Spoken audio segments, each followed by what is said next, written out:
ಬಣ್ಣ.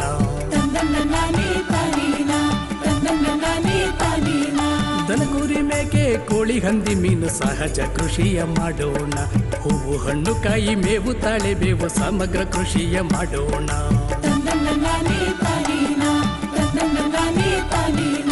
Tractor tiller ಕುಯ್ಲಿನ ಯಂತ್ರ ಸುಧಾರಿತ ಕೃಷಿ ಮಾಡೋಣ. ಕೃಷಿಯಲ್ಲಿ ಒಕ್ಕಣೆ ವಿಂಗಡಣೆ ಮಾಡಿ ಅಧಿಕ ಲಾಭವ ಗಳಿಸೋಣ. ಸ್ವಾವಲಂಬಿಗಳಾಗೋಣ.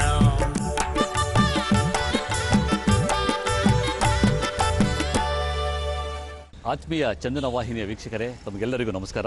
ನಾವಿವತ್ತು ನಮ್ಮ ರಾಜ್ಯದ ಕುಂದಾನಗರಿ ಎಂದೇ ಪ್ರಖ್ಯಾತಿ ಪಡೆದಿರುವ ಬೆಳಗಾವಿ ಜಿಲ್ಲೆಗೆ ಆಗಮಿಸಿದ್ದೀವಿ. ಬೆಳಗಾವಿ ವಾಯುವ್ಯ ಕರ್ನಾಟಕದ ಬಹುಮುಖ್ಯ ಜಿಲ್ಲಾ ಕೇಂದ್ರ. ಪಶ್ಚಿಮ ಘಟ್ಟಗಳ ಗಿರಿಪಂಕ್ತಿಗಳು. ಕರ್ನಾಟಕದಲ್ಲಿ ಹಾದು ಹೋಗುವ ಮೊದಲ ಜಿಲ್ಲೆ ಬೆಳಗಾವಿ. ಘಟಪ್ರಭಾ, ಮಲಪ್ರಭಾ, ವೇದಗಂಗಾ, ಮಾರ್ಕಾಂಡೇಯ, ದೂದ್ಗಂಗಾ, ಮಹಾದಾಯಿ ನದಿಗಳು ಈ ಪ್ರದೇಶದ ಅರಣ್ಯ, ಸಸ್ಯ ಸಂಪತ್ತು ಮುಂತಾದ ಹಸಿರು ಹೊದಿಕೆಯನ್ನು ಹೊಂದಿರುವ ಪ್ರದೇಶ. ನಿಸರ್ಗದ ವರವಾಗಿರುವ ನದಿಗಳ ಹರಿವು, ಪಶ್ಚಿಮ ಘಟ್ಟಗಳ ಮಳೆಯ ಧಾರೆಗಳಿಂದ ಇಲ್ಲಿ ಕೃಷಿ ಚಟುವಟಿಕೆಗಳು ಸಮೃದ್ಧಿಯಾಗಿದೆ. ಅಷ್ಟೇ ಅಲ್ಲ, ರೈತಾಪಿ ವರ್ಗದ ಆರ್ಥಿಕ ಸ್ವಾವಲಂಬನೆಗೆ ಕಾರಣವಾಗಿದೆ. ಭತ್ತ, ಜೋಳ, ಕಾಳುಗಳು, ಎಣ್ಣೆ ಬೀಜಗಳು, ಕಡಲೆಕಾಯಿ ಮುಖ್ಯ ಬೆಳೆಗಳಾಗಿವೆ. ಹಾಗೆಯೇ ಕಬ್ಬು, ಹೊಗೆಸೊಪ್ಪು, ಮೆಣಸಿನಕಾಯಿ ಪ್ರಮುಖ ವಾಣಿಜ್ಯ ಬೆಳೆಗಳಾಗಿವೆ. ಆಧುನಿಕ ಕೃಷಿಗೆ ಅತ್ಯಗತ್ಯವಾದ ವಿದ್ಯುತ್ ಗೋಕಾಕ್ ಮತ್ತು ಘಟಪ್ರಭಾ ಯೋಜನೆಗಳಿಂದ ಪೂರೈಕೆಯಾಗುತ್ತಿದೆ. ತೋಟಗಾರಿಕೆ ವಿಷಯದಲ್ಲಿಯೂ ಜಿಲ್ಲೆ ಮುಂಚೂಣಿಯಲ್ಲಿದೆ. ಬೆಳಗಾವಿ ಜಿಲ್ಲೆಯು ಸಕ್ಕರೆ ಜಿಲ್ಲೆ ಎಂದು ಪ್ರಸಿದ್ಧವಾಗಿದೆ. ಕೃಷಿ ಚಟುವಟಿಕೆಗಳಿಗೆ ಅನುಕೂಲಕರವಾದ ಹವಾಮಾನ ಮತ್ತು ಮಣ್ಣು ಬೆಳಗಾವಿ ಜಿಲ್ಲೆಯಲ್ಲಿ ಲಭ್ಯವಿದೆ. ರೇಷ್ಮೆ ಕೃಷಿ ಬೆಳವಣಿಗೆಯಿಂದ ಜಿಲ್ಲೆಯ ರೈತರಲ್ಲಿ ಆರ್ಥಿಕ ಸುಧಾರಣೆಯಾಗುತ್ತಿದೆ. ರೈತರಿಗೆ ನೀಡುವ ಸಹಾಯಧನ ಮತ್ತು ಬೆಂಬಲದಿಂದಾಗಿ ಈ ಬೆಳವಣಿಗೆ ಸಾಧ್ಯವಾಗಿದೆ. ಕೃಷಿ ಯಾಂತ್ರೀಕರಣ ಯೋಜನೆಯು ರೈತರಿಗೆ ಕೃಷಿ ಯಂತ್ರೋಪಕರಣಗಳನ್ನು ಖರೀದಿಸಲು ಆರ್ಥಿಕ ಸಹಾಯ ಒದಗಿಸುವ ಒಂದು ಸರ್ಕಾರಿ ಯೋಜನೆಯಾಗಿದೆ. ರಾಜ್ಯದ ಎಲ್ಲ ಕಡೆಗಳಲ್ಲಿ ವಿವಿಧ ಕಾರ್ಯಕ್ರಮಗಳನ್ನು ಹಮ್ಮಿಕೊಂಡಿದೆ. ಅದರಂತೆ ಈ ಬಾರಿ ಬೆಳಗಾವಿ ಜಿಲ್ಲೆಯಲ್ಲಿ ನೇಗಿಲ ಯೋಗಿ ವಿಶೇಷ ಕಾರ್ಯಕ್ರಮವನ್ನು ಏರ್ಪಡಿಸಿದೆ. ಕೃಷಿ ಇಲಾಖೆಯ ಪ್ರಾಯೋಜಿತ ನೇಗಿಲ ಯೋಗಿ ಕಾರ್ಯಕ್ರಮದ 11ನೇ ಸಂಚಿಕೆಯನ್ನು ಬೆಳಗಾವಿ ಜಿಲ್ಲೆಯ ಬೇನಿವಾಡ ಗ್ರಾಮದಲ್ಲಿ ಆಯೋಜಿಸಲಾಗಿದೆ. ಬನ್ನಿ, ನಾವು ಅಲ್ಲಿಗೆ ಹೋಗೋಣ, ರೈತರೊಂದಿಗೆ ಬೆರೆಯೋಣ.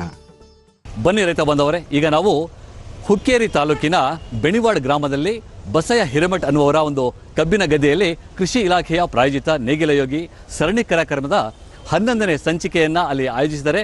ಸಾಕಷ್ಟು ಜನ ರೈತರು ಈಗಾಗಲೇ ಅಲ್ಲಿಗೆ ನೂರಾರು ಸಂಖ್ಯೆಯಲ್ಲಿ ಅಲ್ಲಿಗೆ ಧಾವಿಸ್ತಾ ಇದ್ದಾರೆ. ನಾವು ಅಲ್ಲಿಗೆ ಹೋಗಿ ಈ ಒಂದು ನೇಗಿಲ ಯೋಗಿ ಸರಣಿ ಕಾರ್ಯಕ್ರಮವನ್ನು ಪ್ರಾರಂಭಿಸೋಣ. ಬನ್ನಿ.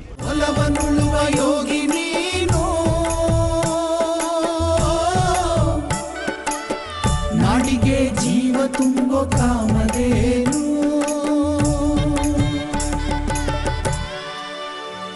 ರೈತ ಬಂದವರೇ ಹಾಗೂ ಚಂದನ ವಾಹಿನಿಯ ನೆಲ್ಮೆ ವೀಕ್ಷಕರೇ, ತಮಗೆಲ್ಲರಿಗೂ ಕೃಷಿ ಇಲಾಖೆಯ ಪ್ರಾಯೋಜಿತ ನೇಗಿಲ ಯೋಗಿ ಸರಣಿ ಕಾರ್ಯಕ್ರಮದ 11ನೇ ಸಂಚಿಕೆಗೆ ಪ್ರೀತಿಯ ಸ್ವಾಗತ. ನೇಗಿಲ ಯೋಗಿಯ 11ನೆಯ ಈ ಒಂದು ಸಂಚಿಕೆ ಕಾರ್ಯಕ್ರಮದಲ್ಲಿ ನಾವು ಇವತ್ತು ಕಬ್ಬಿನ ಬೆಳೆಯಲ್ಲಿ ಸಮಗ್ರ ನಿರ್ವಹಣೆಯ ಒಂದು ವಿಷಯವನ್ನು ಇಲ್ಲಿ ಚರ್ಚೆ ಮಾಡಲಿದ್ದೇವೆ. ರೈತ ಬಂದವರೇ, 2025-26ನೇ ಸಾಲಿನ ಒಂದು ಖಂಡಿಕೆ 39 ಈ ಒಂದು ಆಯವ್ಯಯ ಘೋಷಣೆಯಲ್ಲಿ ನಮ್ಮ ರಾಜ್ಯದ ಸನ್ಮಾನ್ಯ ಮುಖ್ಯಮಂತ್ರಿಗಳಾದ ಸಿದ್ದರಾಮಯ್ಯ ಸಾಹೇಬರು ವಿಶೇಷವಾದ ಒಂದು ಘೋಷಣೆಯನ್ನು ಮಾಡಿದ್ದಾರೆ. ಅದೇನು ಅಂತಂತಂದರೆ, ಕಬ್ಬಿನಲ್ಲಿ ಮಣ್ಣು ನಿರ್ವಹಣೆ, ನೀರಿನ ನಿರ್ವಹಣೆ, ಸಮಗ್ರ ತ್ಯಾಜ್ಯ ನಿರ್ವಹಣೆ ಮತ್ತು ಸಮತೋಲನ ಪೋಷಕಾಂಶಗಳ ನಿರ್ವಹಣೆ ಬಗ್ಗೆ ಒಂದು ಘೋಷಣೆ ಮಾಡಿದ್ದಾರೆ. ಅದು ವಿಶೇಷವಾಗಿ ಈ ಎಲ್ಲ ಒಂದು ಕೃಷಿ ಚಟುವಟಿಕೆಗಳನ್ನು ಸಕ್ಕರೆ ಕಾರ್ಖಾನೆಗಳ ಸಹಯೋಗದೊಂದಿಗೆ ಮಾಡೋದಕ್ಕೆ ಒಂದು ಘೋಷಣೆ ಮಾಡಿದ್ದಾರೆ. ಸೊ ಈ ಒಂದು ಘೋಷಣೆ ಒಂದು ಜಿಲ್ಲೆಗಳು ಬಾಗಲಕೋಟೆ, ಬೆಳಗಾವಿ, ಕಲಬುರಗಿ, ವಿಜಯಪುರ ಮತ್ತು ಮಂಡ್ಯ ಜಿಲ್ಲೆಯನ್ನು ಆರಿಸ್ಕೊಂಡಿದ್ದಾರೆ. ಇದು ಒಟ್ಟಾರೆ ಒಂದು 3,000 ಹೆಕ್ಟೇರ್ ಪ್ರದೇಶದಲ್ಲಿ ಇಂತಹ ಒಂದು ಕಾರ್ಯ ಚಟುವಟಿಕೆಗಳನ್ನು ಕೈಗೊಳ್ಳೋದಕ್ಕೆ ಒಂದು ಘೋಷಣೆ ಮಾಡಲಾಗಿದೆ. ರೈತ ಬಾಂಧವರೇ, ಈಗ ಈ ಒಂದು ಕಾರ್ಯಕ್ರಮವನ್ನು ವಿದ್ಯುಕ್ತವಾಗಿ ರಾಶಿ ಪೂಜೆ ನೆರವೇರಿಸುವ ಮೂಲಕ ನಾವು ಪ್ರಾರಂಭಿಸೋಣ.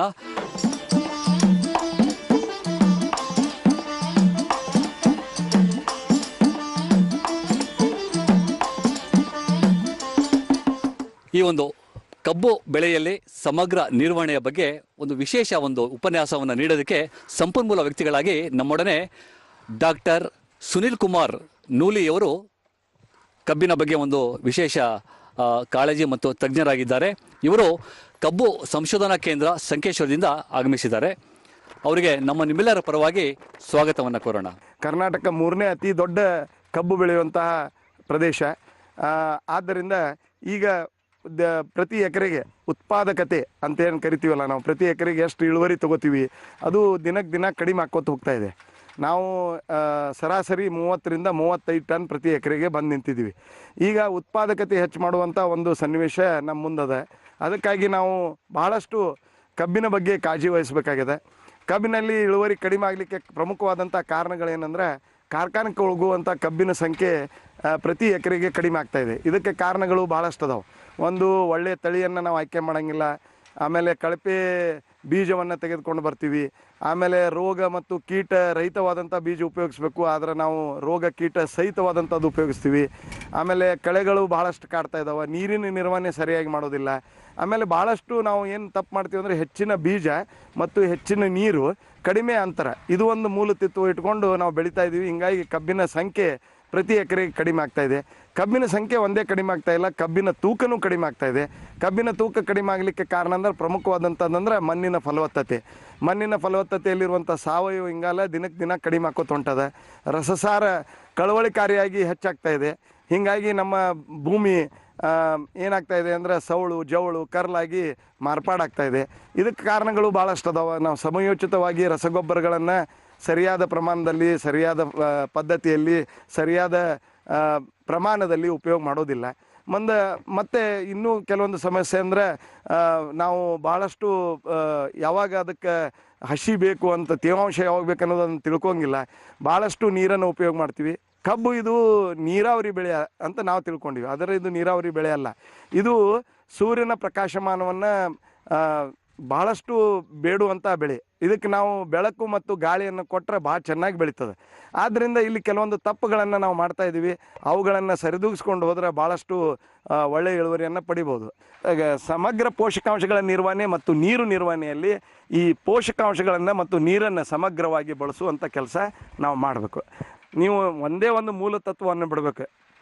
ಹೆಚ್ಚಿನ ಬೀಜ, ಹೆಚ್ಚಿನ ನೀರು, ಕಡಿಮೆ ಅಂತರ, ಇದನ್ನು ಕಡಿಮೆ ಮಾಡಿ, ಕಡಿಮೆ ಬೀಜ, ಹೆಚ್ಚಿನ ಅಂತರ, ಕಡಿಮೆ ನೀರು, ಈ ಮೂಲ ತತ್ವವನ್ನು ಅನುಸರಿಸಿದರೆ ನಮ್ಮ ಇಳುವರಿ ಹೆಚ್ಚಾಗ್ತದೆ.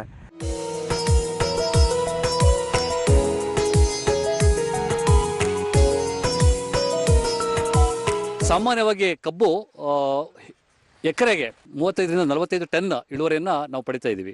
ಆದರೆ ಬಸಯ್ಯ ಹಿರೇಮಠ ಅವರು ಎಕರೆಗೆ 90 ಟನ್ ಕಬ್ಬಿನ ಒಂದು ಇಳುವರಿಯನ್ನು ಪಡಿತಾ ಬಂದಿದ್ದಾರೆ.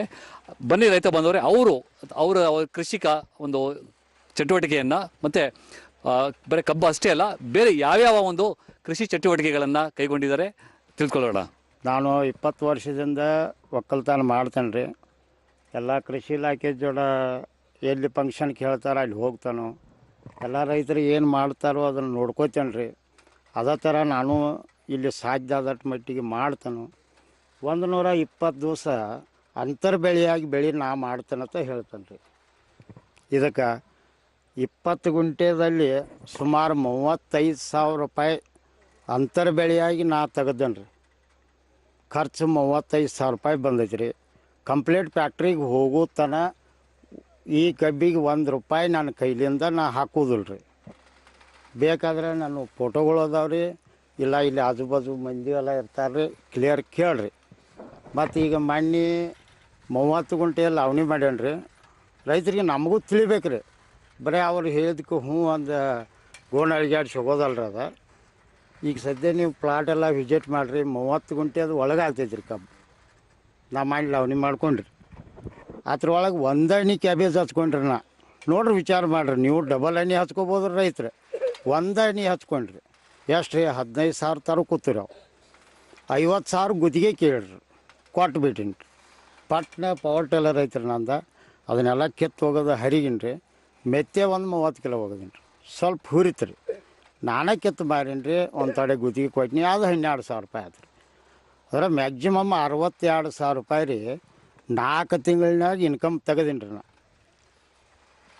ಅಂದ್ರೆ ಈಗ ನೀವು ಇನ್ನುಳಿದ ಅಂತರ ಬೆಳೆ ಜರ ಮಾಡಿರಿ ಅಂದ್ರೆ ಯಾವ ಕಸದ ಔಷಧ ಬಿಡ್ಯಾಕೆ ಬರೋದಿಲ್ಲ ರೀ, ನೀವು ತಕ್ಕೋಬೇಕಾಗ್ತೈತಿ. ಆ ನಂತರ ಅವು ಇನ್ಕಮ್ ನಮ್ಮ ಕೈಗೆ ಹತ್ತವು. 4 ತಿಂಗಳು ಏನು ನಾವು ಖರ್ಚು ಮಾಡಿರ್ತಾವ್ರಲ್ಲ ಅಷ್ಟು ಉತ್ಪನ್ನ ಒಂದು ವರ್ಷ ಕಬ್ಬು ಬೆಳೆಯುವಷ್ಟು ಉತ್ಪನ್ನ ಬರ್ತೈತೆ ಅಂತ ನಾ ಸ್ವಖುಷಿಯಿಂದ ಹೇಳ್ತೇನೆ ರೀ ನಾನು.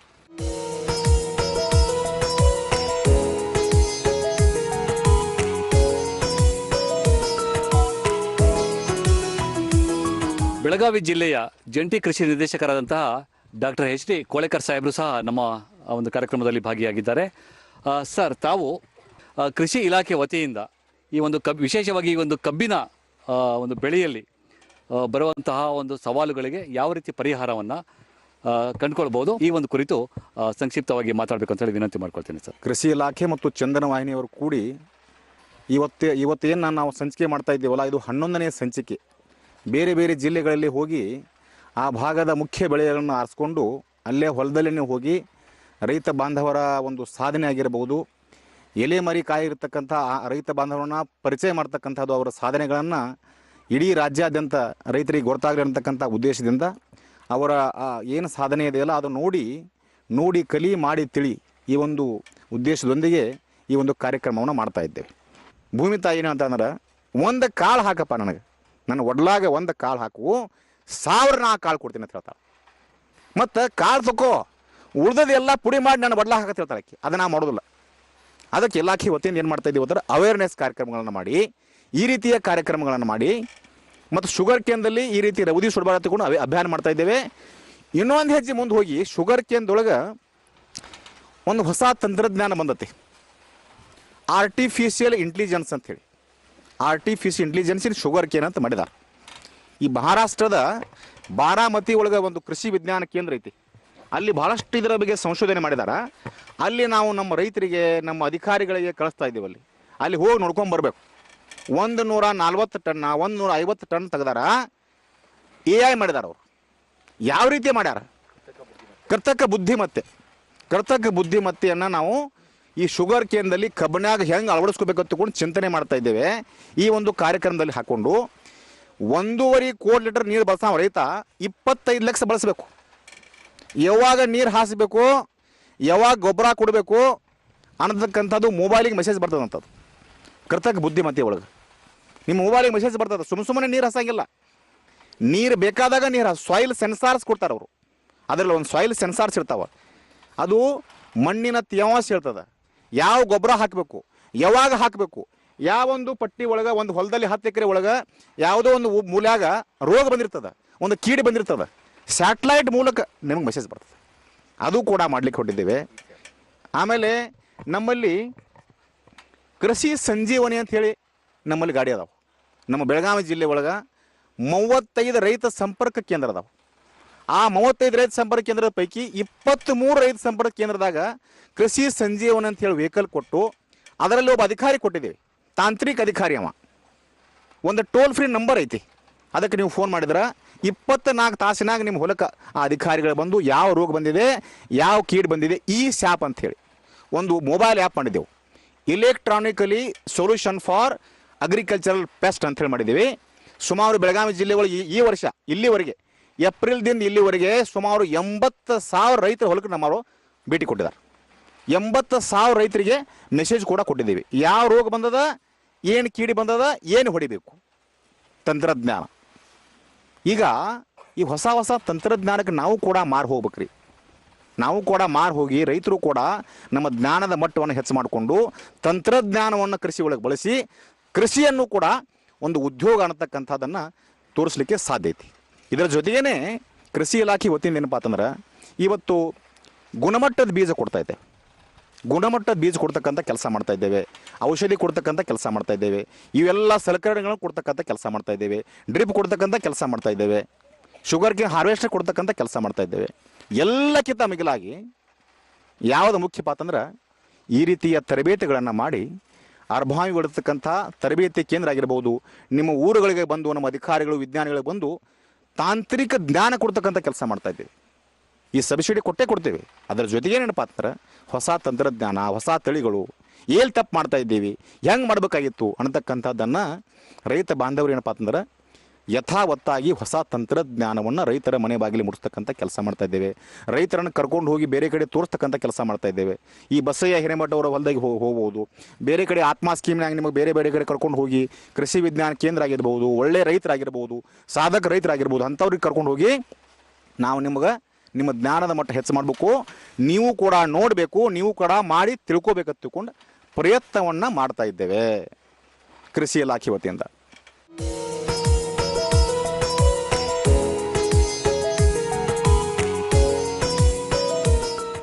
ಚಿಕ್ಕೋಡಿ ಉಪಕೃಷಿ ನಿರ್ದೇಶಕರಾದ ಶ್ರೀಯುತ ಯರಗೋಪರವರು ಬಂದಿದ್ದಾರೆ.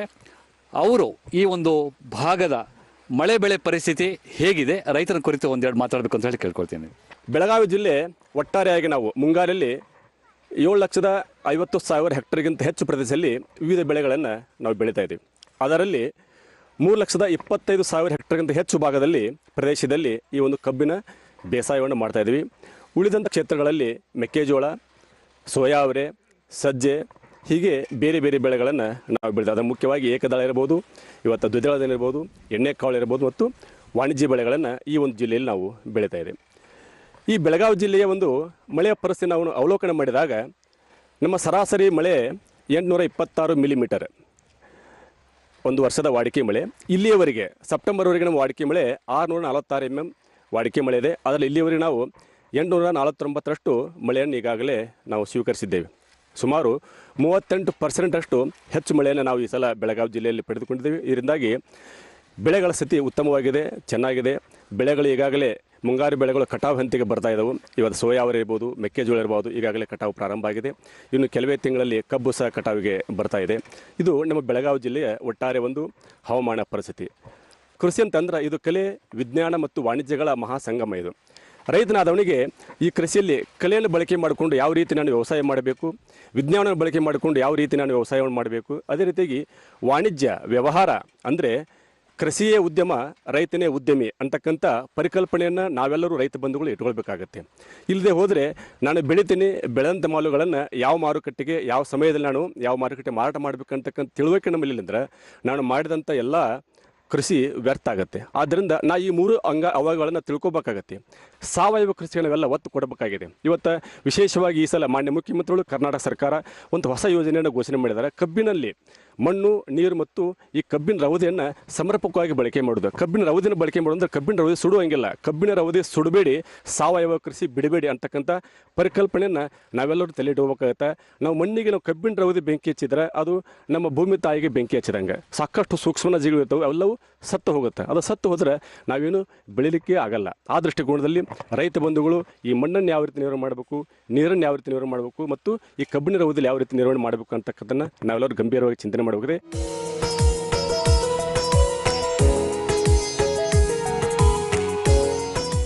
ರೈತ ಬಂದವರೇ, ಈ ಕಾರ್ಯಕ್ರಮದ ನಂತರ ಇಲ್ಲಿ ನಾವು ಡ್ರೋನ್ ತಂತ್ರಾಂಶವನ್ನು ಬಳಸಿ ಸಿಂಪಡಣೆ ಅಂತಂದರೆ ನ್ಯಾನೋ ಯೂರಿಯಾವನ್ನು ಯಾವ ರೀತಿ ಸಿಂಪಡಣೆ ಮಾಡಬೇಕು ಮತ್ತು ಕೀಟನಾಶಕವನ್ನು ಯಾವ ರೀತಿ ಸಿಂಪಡಣೆ ಮಾಡಬೇಕು ಅಂತ ಹೇಳಿ ಈಗಾಗಲೇ ಹೇಳಿದ್ವಿ ನಾವು, ಕೃತಕ ಬುದ್ಧಿಮತ್ತೆ ಅಂತ ಹೇಳಿ. ಸೊ ಅದನ್ನು ಆಧರಿಸಿ ಡ್ರೋನ್ ತಂತ್ರಜ್ಞಾನವನ್ನು ಬಳಸಿ ಯಾವ ರೀತಿ ಮಾಡಬೇಕು ಅಂತ ಹೇಳಿ ನಾವು ತೋರಿಸ್ಕೊಡ್ತೇವೆ ಪ್ರಾತ್ಯಕ್ಷಿಕೆ ಮೂಲಕ.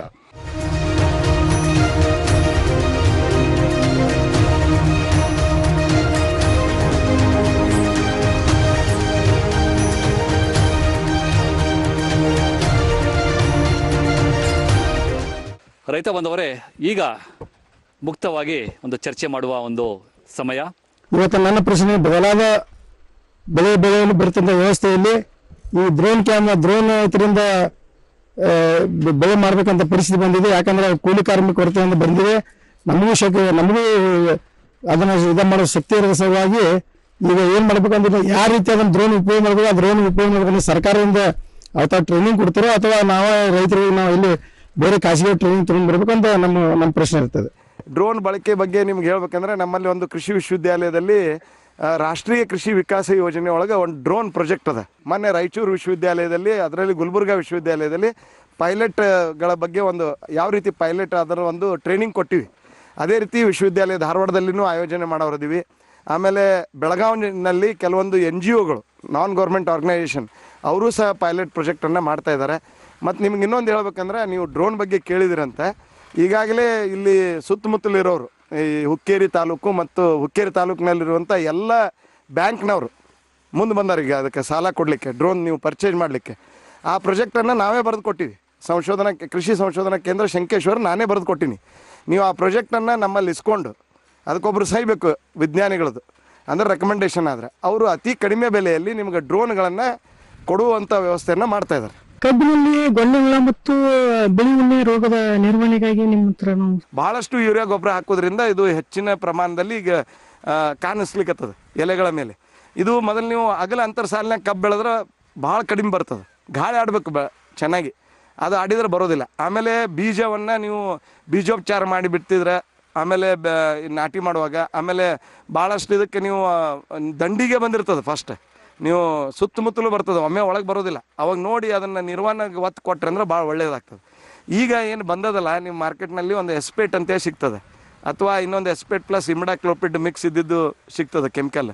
ಅದು ಆದರೆ 2 ಗ್ರಾಮ್, ಎಸ್ಪೇಟ್ ಆದರೆ 1 ಗ್ರಾಮ್ ಪ್ರತಿ ಲೀಟ್ರ್ ನೀರಿಗೆ ಹಾಕಿ. ರಾಸಾಯನಿಕ ನಿರ್ವಹಣೆ ಅದರಲ್ಲಿ ಒಂದು ನೀವು ಏನು ಹಾಕ್ತಿರಲ್ಲ, ಒಂದು ಕ್ಯಾನ್ ಅಥವಾ ನೀವೇನು ಒಂದು ಟ್ಯಾಂಕ್ ಅಂತಿರಲ್ಲ, ಅದಕ್ಕೊಂದು ಬೆಲ್ಲದ ಕಣ್ಣಿ ಒಗೆದು, ಅಂದ್ರೆ ಅದು ಸ್ಟಿಕ್ಕರ್ ಇದ್ದಂಗೆ ಅದಕ್ಕೊಳಗೆ ಸಿಂಪರಣೆ ಮಾಡಿದರೆ ನಿರ್ವಹಣೆ ಆಗ್ತದೆ. ಆದರೆ ಯೂರಿಯಾ ಗೊಬ್ಬರ ಬಳಕೆ ಕಡಿಮೆ ಮಾಡಿರಿ. ಗೊನ್ನೆ ಹುಳ ಇದನ್ನು ತಾವು ಎಲ್ಲ ರೈತರು ಸಾಮೂಹಿಕವಾಗಿ ನಿರ್ವಹಣೆ ಮಾಡಿದರೆ ಇದು ಗೊನ್ನೆ ಹುಳವನ್ನು ನಾವು ನಿಯಂತ್ರಣದಲ್ಲಿ ಇಡಬಹುದು. ನಾವು ಏನು ಸರ್ SNK 9227 ತಳಿ ತಂದ್ರಿ, ಅಲ್ಲಿಂದ ಸಸ್ಯಗಳನ್ನು ತಗೊಂಡು ನಾಟಿ ಮಾಡಿದ್ದೀವಿ. ನಾಟಿ ಮಾಡಿ ಇವತ್ತಿಗೆ 4-5ನೇ ವರ್ಷ ಸರ್. ಮತ್ತು ಅದು ಈಗ ನಂಗೆ ಚೆನ್ನಾಗಿ ಬರ್ತಾವೆ ಮತ್ತು ತುರಾಯಿ ಬರುವುದಿಲ್ಲ ರೀ. ಇಷ್ಟು ಆಗಿ ಮತ್ತು ಅದನ್ನ ಯಾಕೆ ನೀವು ಅದನ್ನು ಪ್ರಾಪ್ ಮಾಡಿರಿ ಸರ್? ಈಗ ತಾವು ಕೇಳಿದ ಪ್ರಶ್ನೆ ಅಂದರೆ ಶಂಕೇಶ್ವರ್ 9227 ಈ ತಳಿಯನ್ನು ಈಗ ಇತ್ತೀಚಲಾಗೆ ಸ್ವಲ್ಪ ನಾವು ಇದಕ್ಕೆ ಯಾಕೆ ಕಡಿಮೆ ಮಾಡೀವಿ ಅಂದ್ರೆ, ಈ ತಳಿ ಬಿಡುಗಡೆಯಾಗಿದ್ದು 2019ರಲ್ಲಿ. ಈ ತಳಿ ಭಾಳ ಒಳ್ಳೆಯ ತಳಿ ಇತ್ತು. ಪರ್ಯಾಯವಾದಂಥ 86032ಕ್ಕೆ ಪರ್ಯಾಯ ತಳಿ ಅಂತೇಳಿ ಬಿಡುಗಡೆ ಮಾಡೀವ್ರಿ. ಅಂದ್ರೆ ಇದರಲ್ಲಿ ಒಂದು ನ್ಯೂನ್ಯತೆ ಇತ್ತಂದ್ರೆ ಒಂದು ಸೀಳ್ತಿತ್ತು ಕಬ್ಬು, ಅದು ಬಿಟ್ಟರೆ ಯಾವುದೇ ಸಮಸ್ಯೆ ಇದ್ದಿಲ್ಲ. ಆದರೆ ಮುಂದೆ ಹವಾಮಾನದ ವೈಪರೀತ್ಯ ಏನಾಯ್ತು, ಬದಲಾವಣೆ ಆಯ್ತಲ್ಲ, ಭಾಳಷ್ಟು ಮಳೆ ಬರ್ಲಿಕ್ಕೆ ಸ್ಟಾರ್ಟ್ ಆಯಿತು. ಮಳೆ ಹವಾಮಾನದ ಬದಲಾವಣೆಯಿಂದ ಈ ತಳಿಯಲ್ಲಿ ಒಂದು ಈ ತುಕ್ಕು ರೋಗ ಅಂತೇಳಿ ಕಾಣಕತ್ತು. ತುಕ್ಕು ರೋಗ ಅಂದರೆ ನೀವು ಬಂಡಾರ ರೋಗ ಅಂತೀರಿ, ಅಥವಾ ಬೆಂಕಿ ರೋಗ ಅಂತೇಳಿ ಕರಿತೀರಿ ನಿಮ್ಮ ಆಡು ಭಾಷೆಯಲ್ಲಿ. ಅದರಲ್ಲಿ ಗುಡ್ಡುಗಾಡು ವಲಯ ಮತ್ತು ಈ ಅರೆಮಲೆನಾಡು ಪ್ರದೇಶದಲ್ಲಿ ಭಾಳಷ್ಟು ಇದಕ್ಕೆ ರೋಗ ಕಾಣಕತ್ತು. ರೋಗ ಬಂದ ಮೇಲೆ ರೈತರು ಭಾಳಷ್ಟು ಇದಕ್ಕೆ ರೋಗ ಬರ್ತದೆ ಅಂತ ಹೇಳಿದರು. ಆಮೇಲೆ ಇದಕ್ಕೆ ಅವಾಗೆಲ್ಲ ಇನ್ನೂ ಡ್ರೋನ್ ಇದ್ದಿದ್ದಿಲ್ಲ. 2021-22 ಈಗ 23-24ರಿಂದ ಸರ್ಕಾರ ಅದಕ್ಕೆ ಅನುಮತಿ ಕೊಟ್ರಲ್ರಿ. ಅದಕ್ಕಾಗಿ ನಾವು ಈ ಬಂಡಾರ ರೋಗನ ಯಾವ ರೀತಿ ಕಂಟ್ರೋಲ್ ಮಾಡೋದು, ಅವಾಗ ಒಳಗೆ ಹೋಗಿ ಹೊಡಿಲಿಕ್ಕೆ ಆಗಲಿಲ್ಲಲ್ಲ. ಮತ್ತು ಅದಕ್ಕಾಗಿ ಪರ್ಯಾಯವಾಗಿ ಮುಂದೆ ಮತ್ತೆ 13436, 13374 ಅಂತೇಳಿ 2 ತಳಿಗಳನ್ನು ಬಿಡುಗಡೆ ಮಾಡಲಿಕ್ಕೆ ಅದನ್ನು ತೊಗೊಂಬಂದರು. ಆವಾಗ ಈ ತಳಿಯನ್ನು ನಾವು ಏನು ಮಾಡೀವಿ ಅಂದರೆ, ಉತ್ತರ ವನವಲಯ ಎಲ್ಲಿ ಮಳೆ ಹೆಚ್ಚಾಗೋದು ಪ್ರದೇಶ ಕಡಿಮೆ ಅದರ ಅಲ್ಲಿ ಇದನ್ನು ರೆಕಮೆಂಡೇಶನ್ ಕೊಟ್ಟಿವಿ. ಆದರೆ ಆ ಭಾಗದಲ್ಲಿ ಇದನ್ನು ಹೆಚ್ಚು ಬೆಳಿಲಿಲ್ಲ. ಮಹಾರಾಷ್ಟ್ರದಲ್ಲಿ ಇರೋದ್ರಿಂದ ಅದು ಭಾಳ ಬಂತು. ಅದಕ್ಕೆ ಈ ತಳಿ ಈಗ ಮತ್ತೆ ಇದೆ. ಬನ್ನಿ ರೈತ ಬಂದವರೇ, ಇವಾಗ ನೇಗಿಲ ಯೋಗಿ ಸರಣಿ ಕಾರ್ಯಕ್ರಮದ 10ನೇ ಸಂಚಿಕೆಯ ಒಂದು ಕಾರ್ಯಕ್ರಮದಲ್ಲಿ ಕೊನೆಯ ಹಂತದಲ್ಲಿ ಒಂದು ಪ್ರಶ್ನೆ ಕೇಳಲಾಗಿತ್ತು. ಅದಕ್ಕೆ ಸರಿಯಾದ ಉತ್ತರ ರೈತರು ನೀಡಿದ್ದಾರೆ. ಇಲ್ಲಿ ಸರಿಯಾದ ಉತ್ತರ ನೀಡಿದ ರೈತರ ಚೀಟಿಗಳು ಈ ಒಂದು ಡಬ್ಬದಲ್ಲಿ ಇದೆ. ಸೊ ಸರ್, ತಾವು ಬನ್ನಿ ಸರ್, ಈ ಒಂದು ಡಬ್ಬದಲ್ಲಿ ಸರಿಯಾದ ಉತ್ತರ ನೀಡಿದ ರೈತರ ಹೆಸರುಗಳಿದ್ದಾವೆ. ಆ ಒಂದು ಗಾಜಿನ ಕುಂಡದಲ್ಲಿ ಆ ಒಂದು ಚೀಟಿಗಳನ್ನು ಹಾಕಿ ಪೂರ್ತಿ ಎಲ್ಲ ಚೀಟಿಗಳು. ಈಗ ಬೆಳಗಾವಿ ಜಿಲ್ಲೆಯ ಜಂಟಿ ಕೃಷಿ ನಿರ್ದೇಶಕರಾದಂತಹ ಡಾಕ್ಟರ್ HD ಕೋಳೆಕರ್ ಸಾಹೇಬರು ಪ್ರಥಮ ಅದೃಷ್ಟವಂತ ವಿಜೇತ ಯಾರು ಅನ್ನೋದನ್ನು ಆರಿಸಬೇಕು ಅಂತ ಹೇಳಿ ವಿನಂತಿ ಮಾಡ್ಕೊಳ್ತೇನೆ.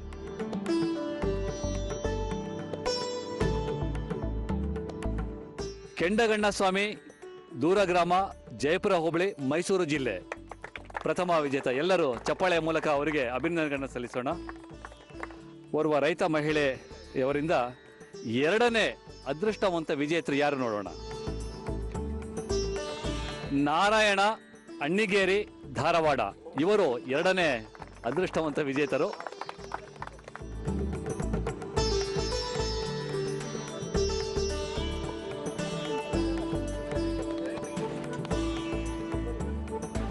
ಶಂಕರಜಿ ಸನ್ ಆಫ್ ಗುರುಮಲ್ಲಪ್ಪ, ಮಳವಳ್ಳಿ, ಮಂಡ್ಯ, ಇವರು 3ನೇ ಅದೃಷ್ಟವಂತ ವಿಜೇತ. ರೈತ ಬಂದವರೇ, ನಮ್ಮ ರಾಜ್ಯದ ಸನ್ಮಾನ್ಯ ಮುಖ್ಯಮಂತ್ರಿಗಳಾದ ಶ್ರೀಯುತ ಸಿದ್ದರಾಮಯ್ಯ ಸಾಹೇಬರ ಒಂದು ಏನು 2025-26ನೇ ಒಂದು ಆಯವ್ಯಯದಲ್ಲಿ ಖಂಡಿಕೆ 39ರಲ್ಲಿ ಘೋಷಣೆ ಮಾಡಿರುವಂತಹ ಹಾಗೂ ನಮ್ಮ ಕೃಷಿ ಸಚಿವರಾದಂಥ ಶ್ರೀಯುತ ಎನ್ ಚಲುವರಾಯಸ್ವಾಮಿ ಸಾಹೇಬರ ಒಂದು ಆಶಯದೊಂದಿಗೆ ಕಬ್ಬಿನಲ್ಲಿ ಸಮಗ್ರ ಬೆಳೆ ನಿರ್ವಹಣೆಯನ್ನು ಬೆಳಗಾವಿ ಜಿಲ್ಲೆಯಲ್ಲೇ ಮಾಡಬೇಕು ಅಂತ ಹೇಳಿ ಒಂದು ತುಂಬ ಉತ್ಸಾಹದಿಂದ ಈ ಕಾರ್ಯಕ್ರಮವನ್ನು ನಾವಿಲ್ಲಿ ಆಯೋಜನೆ ಮಾಡಿದ್ವಿ. ಕೃಷಿ ಇಲಾಖೆಯ ಪ್ರಾಯೋಜಿತ ನೇಗಿಲ ಯೋಗಿ ಸರಣಿ ಕಾರ್ಯಕ್ರಮದ 11ನೇ ಸಂಚಿಕೆ ತುಂಬ ಸುಂದರವಾಗಿ ಅರ್ಥಪೂರ್ಣವಾಗಿ ಬೆಳಗಾವಿ ಜಿಲ್ಲೆಯ ಹುಕ್ಕೇರಿ ತಾಲೂಕಿನ ಬೆಣಿವಾಡ ಗ್ರಾಮದಲ್ಲಿ ಜರುಗಿದೆ. ತಮ್ಮೆಲ್ಲರಿಗೆ ಕೃಷಿ ಇಲಾಖೆಯ ಪರವಾಗಿ ಹಾಗೂ ದೂರದರ್ಶನ ಚಂದನ ವಾಹಿನಿಯ ಪರವಾಗಿ ತುಂಬ ಹೃದಯದ ಧನ್ಯವಾದಗಳನ್ನು ಅರ್ಪಿಸ್ತೇನೆ. ನಮಸ್ಕಾರ. ರೈತ ಬಾಂಧವರೇ ನಮಸ್ಕಾರ. ಕೃಷಿ ಇಲಾಖೆಯ ಪ್ರಾಯೋಜಿತ ನೇಗಿಲಯೋಗಿ ಕಾರ್ಯಕ್ರಮದ 11ನೇ ಸಂಚಿಕೆಯ ಪ್ರಶ್ನೆ ಕೇಳುವ ಸಮಯ ಈಗ ನಿಮ್ಮ ಮುಂದೆ. ಪ್ರಶ್ನೆ: ಕಬ್ಬು ಬೆಳೆಯಲ್ಲಿ ಕೂಳೆ ಬೆಳೆಯಾಗಿ ಎಷ್ಟು ವರ್ಷ ಸತತವಾಗಿ ಬೆಳೆಯುವುದು ಸೂಕ್ತ? ಪ್ರಶ್ನೆ ಮತ್ತೊಮ್ಮೆ: ಕಬ್ಬು ಬೆಳೆಯಲ್ಲಿ ಕೂಳೆ ಬೆಳೆಯಾಗಿ ಸತತ ಎಷ್ಟು ವರ್ಷ ಬೆಳೆಯುವುದು ಸೂಕ್ತ? ಉತ್ತರ 1 3 ವರ್ಷ, ಉತ್ತರ 2 5 ವರ್ಷ.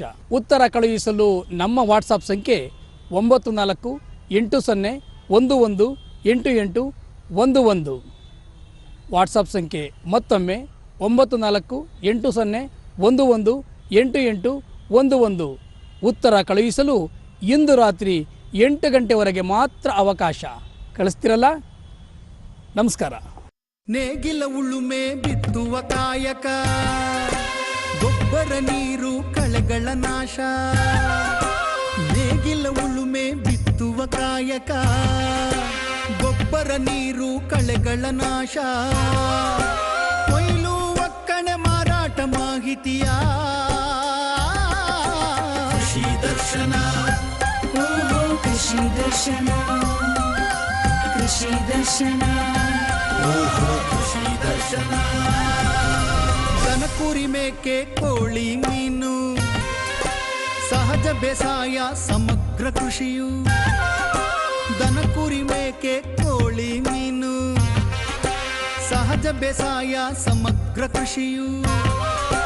ಮಳೆ ಬೆಳೆ ಕಳೆಯ ನೆಮ್ಮದಿ ಬದುಕಿನ ಕೃಷಿ ದರ್ಶನ. ಕೃಷಿ ದರ್ಶನ, ಕೃಷಿ ದರ್ಶನ, ಕೃಷಿ ದರ್ಶನ.